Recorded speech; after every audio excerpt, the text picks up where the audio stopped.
Los ríos en la península ibérica, daros cuenta, son de los últimos veintitantos millones de años. O sea, esta es la historia geológica del planeta, 4.600 millones de años. Esta parte azul, que son los últimos 540 millones de años, que era lo que yo os decía, la última vuelta de ese muelle, de esa elipse, de lo que más sabemos, lo he abierto aquí. Esta es la historia.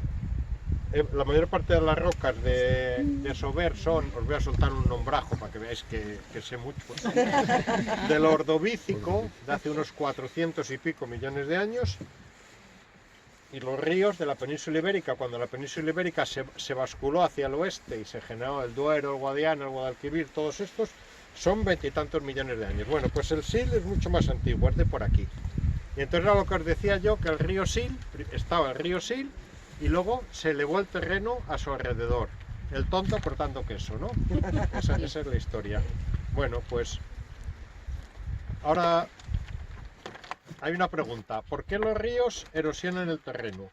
Que es la pregunta que nadie me había hecho. Aquí lo tengo. ¿Te aguanto algo? No, de momento me voy apañando. Luego ya se me empezaré a liar y... Bueno, ¿por qué los ríos erosionan el terreno? Para todos nosotros es intuitivo que los ríos van excavando el terreno. Bueno, eso es una cuestión de dinámica de fluidos. Es un fluido, es un líquido y se rige por unas normas, por unas leyes de la física complicadísimas que no me voy a poner aquí a explicar. Pero si hay una cosa, hay una forma de explicarlo muy intuitivo. Si yo cojo cualquier río y hago un gráfico en el cual pongo en vertical la altitud sobre el nivel del mar en cada punto y en la horizontal la distancia del nacimiento a la desembocadura. Entonces el río Sil hace esta línea azul que yo he pintado. Nace a 2100 metros de altura, cuando tiene 4 kilómetros está a 1800 metros de altura, en el kilómetro 40 está a 800 metros de altura y voy sacando esta línea azul. Ese es el perfil del río Sil, ¿vale? Entonces, si nosotros hacemos los perfiles de miles de ríos de todo el planeta, vemos que todos los ríos tienden a esta línea roja que yo he pintado, que es el perfil ideal de un río, el perfil de equilibrio. El río que llega a este perfil no erosiona en cabecera, no transporta sedimentos, ni erosiona en la parte baja. No hay ningún río del planeta que haya llegado a su perfil ideal, pero este es el perfil. Todos los ríos tienden a ese perfil. Entonces nosotros podemos ver... ¿Quién ha marcado que ese es el perfil ideal? Las leyes de la física. Las leyes de la física. Hay un montón de leyes que te dicen no. O sea, un fluido fluyendo libremente va a acabar formando esta curva. Entonces, para nosotros es intuitivo que un río va a erosionar más cuanto más lejos esté de su perfil. ¿Dónde erosionará más el río Sil? Pues por esta zona, al kilómetro 40, al kilómetro 50, al kilómetro 60 de su nacimiento. Ese es el perfil ideal de un río. Entonces podemos entrar en esa polémica tan divertida que hay, que tanto gusta, de cuál es más importante, si el Miño o el Sil. Entonces esa polémica, supongo que vosotros seréis del Sil, ¿no? No, no hay polémica, sí, luego el Miño se agrega. Claro, bueno. Polémica Hay muchos criterios para definir eso, ¿no? No tiene importancia cómo se llame, ¿no? Pero hay varios criterios. Un criterio es quién tiene una cuenca hidrográfica más grande, o sea, quién coge agua de más kilómetros cuadrados, qué río nace a mayor altitud sobre el nivel del mar. Puedes aplicar muchos criterios. Hay otro criterio que es viendo sus curvas. El río Sil tiene una curva, que es este, que he pintado aquí en azul, que se asemeja bastante a su perfil ideal. ¿Por qué? Porque es un río muy antiguo, lleva 70 millones de años erosionando y ya se acerca mucho a su perfil. Sin embargo, el río Miño, que es este que he pintado aquí en verde, veis que es mucho más caótico. Tiene un perfil, si tú dices, bueno, voy a hacer el Miño nace aquí, tiene un perfil mucho más raro. O sea, es un perfil que se acerca menos al ideal, con lo cual quiere decir que es un río menos importante. Da lo mismo. En geología muchas veces decimos que hay cuencas dobles. Hay una cuenca doble que es el Duero-Esla, tiene tanta importancia el Esla como el Duero, y no pasa nada, y hay otra cuenca doble que es Miño-Sil. Ya está. Pero bueno, esa es la idea. Bueno, ahora que vemos que los ríos tienen que intentarse mantener cerca de ese perfil, os puedo explicar cómo es lo que os contaba del tonto cortando queso, ¿no? De esta mañana. Vosotros imaginaros, hace 70 millones de años o 60 millones de años, no se sabe muy bien, el río Sil era un río que iba sobre una superficie de roca, en rojo, perdón, y encima estaba la alteración química de esa roca. Había muchos años de alteración, había unas arenas y unas arcillas que era la alteración química de esa roca. El río Sil generó su valle, se clavó en la roca que había debajo, generó un pequeño valle en la roca que había debajo. Cuando hace 50 y tantos, 60 millones de años, África comienza a empujar contra Europa, agrieta la zona y la zona se empieza a elevar. ¿Qué es lo que pasó en esta zona? Que el bloque por el cual venía el río Sil se elevó mucho más que los de alrededor. Esto está más alto que Monforte. Eso de allí enfrente está más alto que Maceda, que está detrás. Es un bloque que se elevó mucho. Y entonces el río Sil no es que generara un cañón porque se encajara, es que él estaba en su sitio y el terreno alrededor se elevó. Esa es la explicación. Si os fijáis, esa altura es muy parecida a la que hay enfrente, o sea, en cada sitio aproximadamente la altura a un lado del otro es la misma. O sea, ha partido, el río Sil ha partido estos cañones, estos bloques.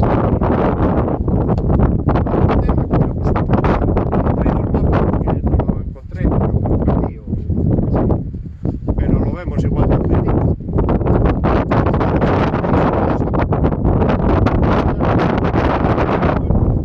Son neis o hoyo de sapo, ¿vale? Toda esta zona es neis o hoyo de sapo. Y veis que está llena de socalcos y que hay viñas. Veis que ahí hay un nivel que aparecen las rocas y los pinos. Y que va perfectamente. Y a partir de ahí para allá ya no hay viñas. Allí empiezan los esquistos de las capas de los montes. O sea, el otro socalco está en el neis. Y cuando empiezan los esquistos de las capas de los montes, no hay socalcos, no hay viñas. ¿Por qué? Porque es una roca más dura, que da más resalte, cuesta más hacer los socalcos. A lo mejor, yo no lo sé. O porque la gente sabía que el vino que se daba en esos esquistos es peor, no lo sé, yo no sé la respuesta, pero daros cuenta cómo marca perfectamente la línea de dónde empiezan, dónde termina el neis y dónde empiezan los esquistos. Eso es marcado de libro. Pero también será porque no tenían tierra esas otras rocas, ¿no? Porque esas están peladas de todo. Pero esa roca también están peladas porque están en un laderón y el agua de lluvia las limpia. Seguramente si tuviera dejado natural lo de aquí abajo también estaría limpio. ¿Por qué no está limpio? Porque llevan muchos siglos construyendo socalcos y creando un suelo artificial ahí, ¿no? Para plantar el viñedo. ¿Por qué pararon en ese punto? Porque no interesaba, por lo que fuera, por demasiado trabajo construir los socalcos, por vinos de peor calidad, por lo que fuera, pero lo marca perfectamente el tema.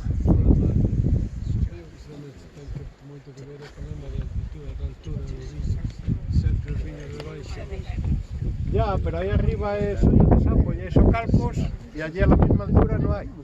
De feito hai unha parte do monte comunal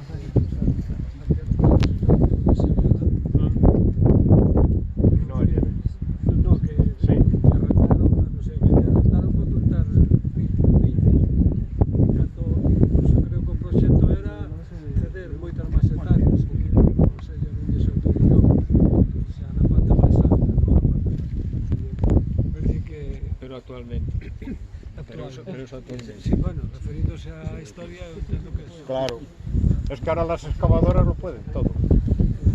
Ahora las excavadoras pueden todo, pero hace un siglo las cosas eran diferentes. Entonces, bueno, un poco por eso quería venir aquí a ver este planteamiento. Y también, Supongo que también el tema de la erosión del Sil ya se acabó, ¿no? Con el tema de los embalses y tal, ya no hay erosiones. el tema de los embalses te genera una curiosidad que es,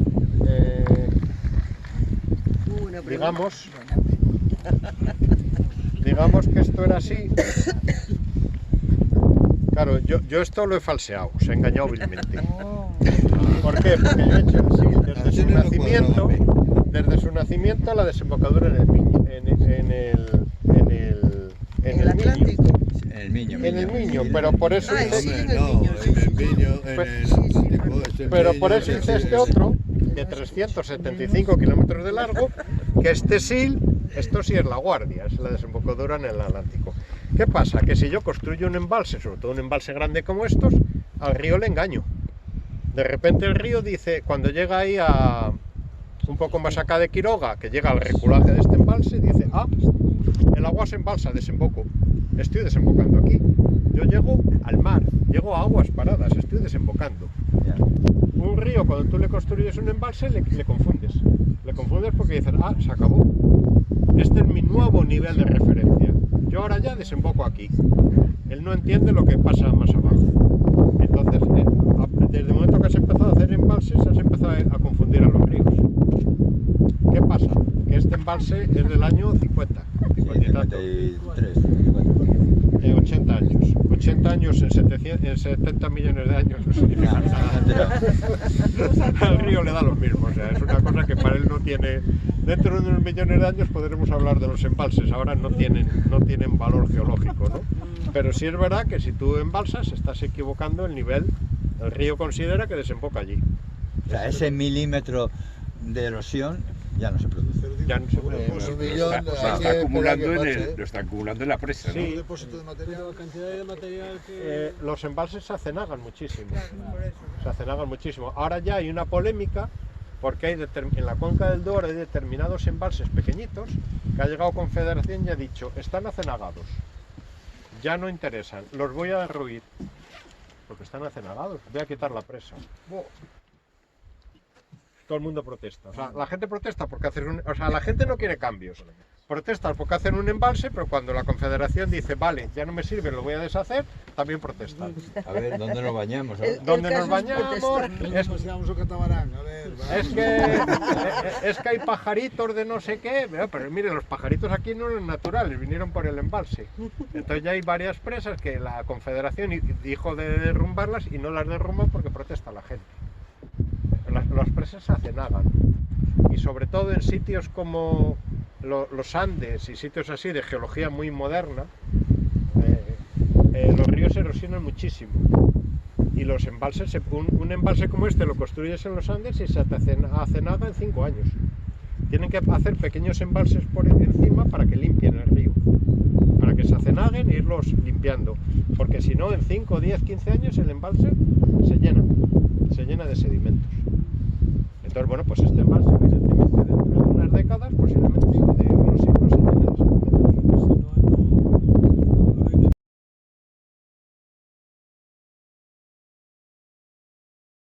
Románica. Bueno,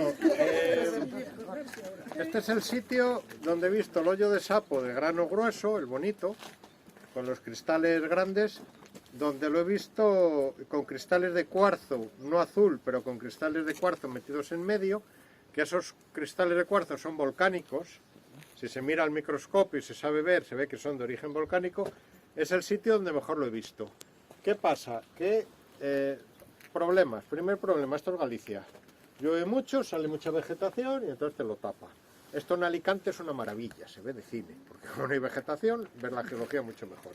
Segundo, líquenes, musgo y todo eso. Por eso los geólogos llevamos un martillo, porque muchas veces tienes que romper para ver realmente la piedra, porque si no estás viendo polvo, líquenes y cosas así. Y luego hay otra cosa en geología, que influye muchísimo la luz, que te dé un lado, te dé de otro, que la piedra esté húmeda, que esté seca, para ver mejor las rocas o no verlas. Entonces, mira, ahí lo acabo de ver. Ahí hay un cuarzo azul y me vais a decir, eres un mentiroso, no es azul. Porque los geólogos, para los geólogos, la geología todo es marrón o gris. Entonces, enseguida, en cuanto tira ligeramente a un color, decimos que es de ese color. Mira, ese cuarzo tira ligerísimamente azul. Quiere decir que tiene titanio. Eso es el tema. Y bueno, todo lo que tenemos por aquí es el gneiss o el sapo. Ay, sí. Una imaginación. Yo es un problema que tengo, que digo, esta arcilla es verde, no, es gris y tira ligerísimamente a verde. Esto es... No, esto es el gneiss hoyo de sapo. Cuando tiene un bandeado claro de diferentes colores es un gneiss. Cuando tienes diferentes bandas de colores ya claramente es un gneiss. Qué bonito. ¿Y eso es lo que es azul? A veces, en este caso no, en este caso transparente es cuarzo. Tomás, si queréis pasar. Madre mía. Pero es una piedra que se deshace, vamos. Está en el subsuelo, pues yo cuando estoy cavando allí encuentro esta la que Y es que te encuentro. lo sostengamos para sacar. En una viña, No, allí en el prado de casa. en el prado de casa. ¿Cómo se Esto parece madera, casi. Qué bonito. Para mí es la roca característica. Para todos los geólogos volver a poner en el muro esta. de Galicia. O sea, tú a un geólogo le preguntas ¿cuál es la roca de Galicia? Y tú vas a pensar el granito, la pizarra. Un geólogo te dirá el gneiss hoyo de sapo. Es el que tiene la fama en geología de... ¿Veis así? Si hasta lo tira la Es curioso cómo se Qué bonito. desvía. Hay un concepto que a veces tú ves un metro cúbico es muy fuerte, pero lo empiezas a romper en pedazos y acaba deshaciendo con la mano. Como en Lascas, todo. Como en lascas, exactamente. Esas capas que yo os contaba, que se orientan, los minerales a escala microscópica, se orientan en un nivel y se generan... Mira, aquí hay un cristal grande de feldespato. Ahí hay otro cuarzo, con perdón por la tontería, azul. Vale, pero Lo que llamamos los cuarzos azules, que la estructura está deformada por la entrada de titanio. A ver si vas a ser daltónico. no, pero sí se nota. No, pero es que en geología todo es gris o marrón. Entonces, si tira ligerísimamente a naranja, llegó un geólogo y te dice, es naranja. No, no es naranja, es marrón, pero tira ligerísimamente a naranja. Esto hierro no tendría, ¿no? Hierro es materia. Poco, muy poco.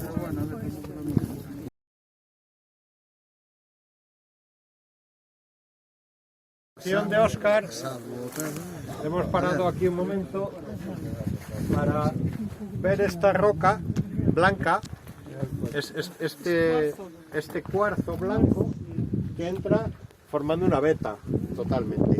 Lo que tenemos a los lados es el gneiss hoyo de sapo. No es tan bonito como el de abajo, no tiene cristales tan grandes, pero es el gneiss hoyo de sapo. Entonces, ¿qué pinta este dique de cuarzo aquí en medio? Bueno, pues como os enseñé en el mapa esta mañana, aquí al norte, en la zona de Sobera, hay granitos. Vale. Entonces, yo os dije que un granito era un magma que a varios kilómetros de profundidad dejaba de ascender, empezaba a enfriarse y cristalizaba, se solidificaba. Llega un momento en torno a los 750 grados, cuando se está enfriando, que bueno, por una serie de reacciones químicas complejas empieza a liberar moléculas de agua. Pero claro, si un magma que está a 4 o 5 kilómetros de profundidad empieza a liberar moléculas de agua en forma de vapor, son vapor de agua. Eso hace que aumente la presión en esa zona. Entonces la roca, lo voy a pintar para verlo mejor. Si yo tengo, a ver, un poco infantil, la superficie del terreno, ¿no? Y tengo, con paciencia, a ver, si encuentro el que quiero. ayudamos. No. ¿Quieres aguanto yo? A ver, así, gracias. Y tenemos el magma que está ascendiendo, como yo os decía, 1 metro al año, 2 metros al año. Se para. Ya no asciende más porque ya es muy viscoso. Así da gusto con ayudantes. Entonces empiezan a cristalizar algunos minerales, Pues los sería la ricos en hierro y magnesio. Y se empiezan a quedarse como hacia el fondo de esta cámara. Ricos en hierro y magnesio. Y pobres en sílice. Son los primeros que cristalizan. Entonces llega un momento que de repente ya no empieza la composición química, empieza a liberar moléculas de agua y hace que aumente toda la presión en la zona. Al aumentar la presión, ¿qué hace? Genera fracturas alrededor, en lo que llamamos la roca encajante, donde está encajado, genera fracturas. Y por estas fracturas, ¿qué es lo que se mete? Pues lo que nos queda líquido en el magma. Entonces vengo a... Aquí necesito Marina, una serie de Bowen. Entonces yo os lo ponía esta mañana, que Bowen hace un siglo nos decía 1200 grados, empieza a enfriarse y cristalizan, se hacen sólidos los feldespatos de calcio, los feldespatos de sodio, los olivino, piroseno, anfibio, y al final, cuando produce esto, ¿qué es lo que queda líquido? Muchas veces solamente el cuarzo. Entonces el cuarzo se mete por esas fracturas y se enfría mucho más deprisa que si se quedara ahí dentro. El cuarzo, en un granito, es de color gris transparente. Pero sin embargo, el cuarzo aquí es de color blanco. ¿Por qué? Porque se ha enfriado, ha cristalizado a toda velocidad. En lugar de tardar miles de años en cristalizar, lo ha hecho en unos pocos siglos. ¿Vale? Velocidades geológicas. Es muy rápido, en unos pocos siglos ha cristalizado. ¿Y por qué es blanco? Porque está lleno de microburbujas de aire. Ha cristalizado tan deprisa, en 500, 600, 800 años, que se ha llenado de microburbujas de aire. Y esas microburbujas de aire es lo que le dan este color blanco. Entonces, si yo tengo este dique aquí, quiere decir que a unos kilómetros de aquí hay un granito. Y en Sobera hay granitos. A veces no aparece, o sea, no encuentras el granito. ¿Por qué? Porque lo que está es 500 metros más abajo y nunca ha salido. Hay que esperar a que se siga erosionando para que aparezca. Pero en este caso no sabemos si esto viene de un granito que hay ahí abajo o de los granitos de Sobera. Y son estos diques de cuarzo lechoso, de cuarzo blanco que llamamos los geólogos. Otra particularidad, hay determinados elementos de la tabla periódica muy raros que no entran en la mayor parte de estos minerales que se han formado. Entonces, en estos momentos finales están en el cuarzo, porque no han entrado en ningún mineral. Y entonces el cuarzo, cuando entra por estos diques, los arrastra. Y eso los mineros lo saben muy bien. Y los primeros que lo sabían en esta zona eran los romanos. Romanos, dique de cuarzo blanco que veían, dique de cuarzo que probaban a ver si tenía oro. Y muchas veces lo tenía. Porque el oro no reacciona con ningún elemento, entonces no formaba parte de estos minerales que ya se habían formado. No reaccionaba con nada. Entonces, si el magma tenía oro, el oro va a estar en estos diques. Entonces los romanos, dique de cuarzo que veían, a por él, cuarzo de grifo. Exactamente. Y esa es la explicación de... Pero también los hay que tienen estaño, que tienen wolframio, que tienen cobre, que tienen otras cosas. Y el Chile es un río aurífero, ¿no? Muy aurífero, muy aurífero. ¿Por qué? Porque en su cabecera corta muchísimos diques de estos. Este dique es durísimo, pero si tú tienes un arroyo pasándole por encima durante millones de años, lo desgasta, libera granitos de cuarzo, pero libera el oro. Y entonces el oro, el agua lo arrastra y lo va concentrando en el río principal, en el Sil. Por eso el Sil está lleno de minas de oro y, como dice un arqueólogo en el que trabajo yo, el Miño solo tiene una mina de oro, que empieza en los Peares y termina en La Guardia. Y tiene razón, o sea, en el Miño solo hay una mina de oro. El Miño es una mina de oro desde los Peares hasta La Guardia. Orense, ahora mismo están haciendo un edificio en un sitio, y digo, bueno, vamos a callarnos porque si tú vienes aquí, o sea, yo ahí he visto la minería romana en ese solar. Bueno, aquí tantas que para qué vas a jorobar a nadie, ¿no? Bueno, ya está. Pero está por todos los sitios. Estás en la Chavasqueira bañándote y estás viendo, si sabes verlo, está la mina de oro allí. Los estériles acumulados por los romanos. Las piscinas de Oira, sacas el agua de la cabeza, miras así, y si sabes verlo, estás viendo minas de oro romanas. Todo, el Miño, todo es una mina de oro romana. Y el Sil, en la zona de Quiroga, tiene cientos de minas, en Valdeorras, en el Bierzo, o sea, es todo minería por todos. Montefurao y todo eso, si por ¿Eh? eso se hizo, el Montefurao que por eso se hizo. Claro, exactamente. Todo eso, sí, sí, sí. Y bueno, pues el origen principal del oro eran diques como este. ¿Y ese oro cómo aparece en bolita, en pepitas? Aquí ni lo ves. Microscópico, ni lo ves. ¿Y cómo lo depuraban los romanos? Los romanos lo machacaban, lo hacían polvo y después, cuando hacían la prueba con una batea como los del oeste, los que iban allí con el rifle y mascando tabaco, ¿no? Las películas, bateaban y se concentraba. El oro se amalgama, se pega uno con otro y entonces ya empezaban a ver cristalitos. Industrialmente lo hacían con otras formas, unos canales en los cuales regulaban la velocidad a la que bajaba el agua y ponían, y aquí no quiero generar polémicas, por favor, ponían arbustos. Hay gente que dice que ponían Mercurio, ¿no? que ponían que solamente eran no, ellos no está claro que utilizaran mercurio, está ahí en discusión. Que los romanos utilizaran mercurio, hay autores que dicen que sí, otros que no está muy claro. Lo que ellos hacían era unos canales de madera por los cuales metían el agua sucia que sacaban de aquí y ponían carqueisas en la parte de abajo. Yo no creo que si no había carqueisas en la zona se fueran a 200 kilómetros a buscar una carqueisa. Pondrían un tojo, pondrían una selva. Ponían vegetación. El oro, como es muy denso, se quedaba trabado en esa vegetación. Luego la quitaban, la dejaban secar y la quemaban. Y al quemar la vegetación les quedaba el oro.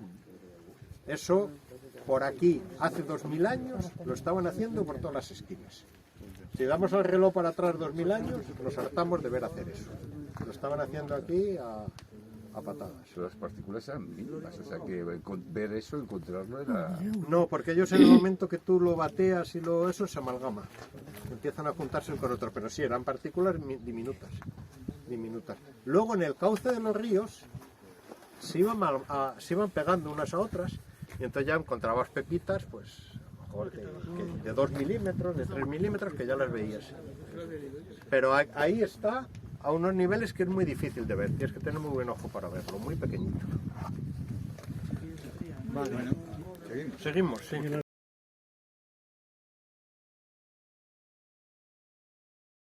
Un poco de vinagre. No, pero creo que me queda un poco de ácido clorhídrico. Ah, bueno. Entonces, si echas ácido clorhídrico, es la forma de distinguir la roca caliza de la...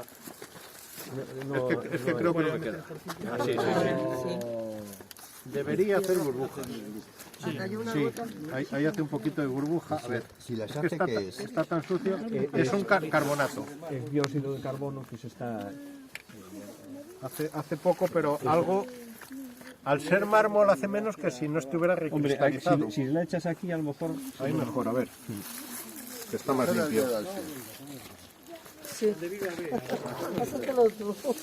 Sí, mira, ahí se la ve burbujear. Fijaros vosotros, acercaros. A ver. Bueno, me aparo.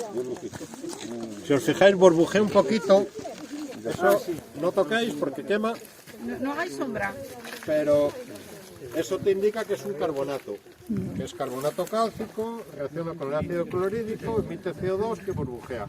De todas formas debe tener mucha profundidad porque se empotró un coche aquí y no Y se no la movió. movió. Bueno, pero es un poco la curiosidad, porque no podemos parar en Nogueira, que es muy estrecho y se para muy mal, para ver el mármol. Es la curiosidad de que, bueno, esto fue un arrecife de coral hace 400 y pico millones de años. No, lo recuerdo. Siempre Lo recuerdo. que hubiera plano por aquí me creí. Y bueno, y es muy particular como, bueno, la gente antiguamente, bueno, pues se daba cuenta que era una roca diferente y la ponía en un sitio. Otro problema que hay en Galicia es que en Galicia hay muy poca roca caliza. Toda la calle está en el este, en la zona de Valdeorra, o sea, desde Lugo, todo la frontera entre Lugo y Asturias, Lugo-León, toda esa zona de Valdeorras es donde hay roca caliza. Entonces se utilizaba para hacer la cal, se calcinaba, se quemaba para hacer cal. Entonces ahí en Galicia la cal tenía que venir todo de esas zonas, porque no había roca caliza en otro sitio. Ahora pasa lo mismo, es muy buen árido para hacer hormigón. Entonces el que tenga una cantera de caliza en Galicia tiene un tesoro porque hay muy poca. Es la curiosidad de la roca caliza.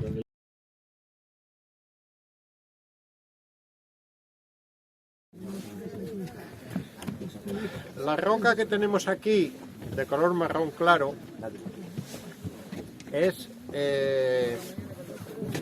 lo que yo os llamaba la cuarcita armoricana sucia. Es una cuarcita. Era esa playa enorme que yo os contaba, que iba desde Polonia hasta Marruecos, en un sitio, en esta zona, que por lo que sea había una zona de marisma, no era una playa limpia, era una playa sucia, y entonces al metamorfizarla, al someterla a presión y temperatura, te genera esta roca. Si tú me traes aquí y me dices, ¿qué roca es esta? Así, yo te digo un esquisto. Pues eso nos pasó. Estos son las capas de los montes, es un esquisto, y me quedo tan ancho. Claro, si la cojo y la miro con calma, sobre todo si la miro con una lupa, digo, es un esquisto arenoso, tiene mucha arena. O sea, le veo granitos de arena. Entonces, bueno, pues no es un esquisto perfectamente, o sea, es un esquisto arenoso. Bueno, en realidad, posiblemente, si se hace se mira al microscopio, bien mirado, una persona que sepa, te diría, no, es una cuarcita con mucho material fino, con mucha arcilla, con mucho... Pero bueno, es una cuarcita, si no, no estaría puesto en los mapas como cuarcita. O sea, la geología es complicada, a veces nos tenemos que apoyar un poco en los mapas y en lo que han visto otras personas antes.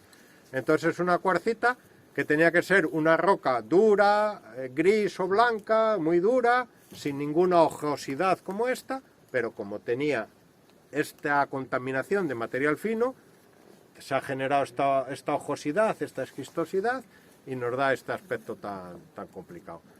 Para una persona que no sepa, viene aquí y dice, es una pizarra, es un esquisto, perfecto. Ya está, no hay que comerse el tarro, hay que saber un poco del tema para llegar a esto. De aquí, siguiendo la carretera hacia abajo, coges la primera curva y te encuentras una cosa que parece totalmente lo mismo que esto, pero ya hemos pasado el cambio. Entonces ya es lo que yo me llamaba capas de los montes, unos esquistos, es menos arenoso, le ven menos granos de arena, y te quiere decir, si damos al reloj 470 millones de años hacia atrás, que era una zona de mar más profundo, donde llegaba menos arena, y era más arcilla y limo sometida a metamorfismo. Estamos en esta zona, que estamos cruzando justo la zona de cuarcita sucia. Si llegamos a donde se convierte en llanura, ahí arriba, no encontramos roca por ningún sitio. Lo que encontramos son unos prados muy bonitos, mucho pino, mucho no sé qué, pero si la buscamos con mucha calma, lo que encontramos es la pizarra de Luarca, la pizarra negra de Techar. No tan perfecta ni tan bonita como la Valdeorras, pero la pizarra negra.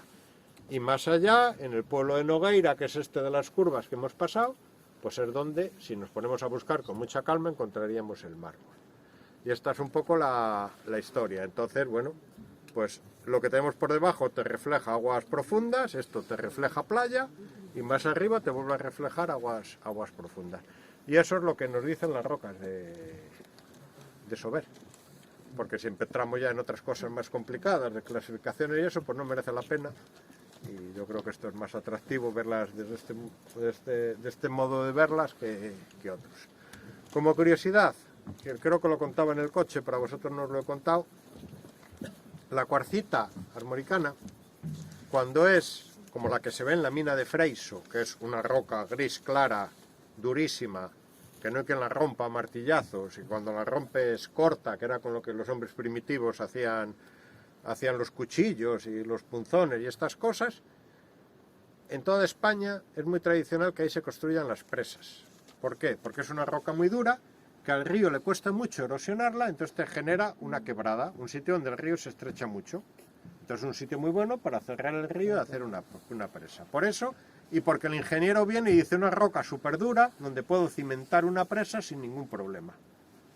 Entonces hay muchas presas en toda España construidas en la cuarcita armoricana.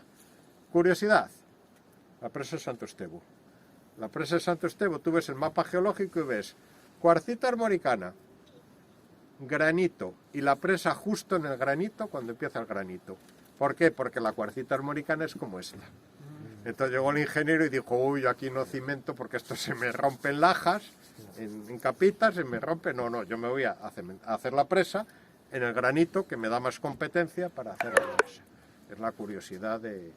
Cualquier geólogo que vea el mapa de la zona y vea que hay una presa dirá qué raro que la presa esté justo en el granito y no en la cuarcita. Pero bueno, cuando ves aquí ves el motivo, ¿no? Porque la cuarcita es así. Y bueno, y nada más. Pues nada. Un sitio muy bonito para acabar.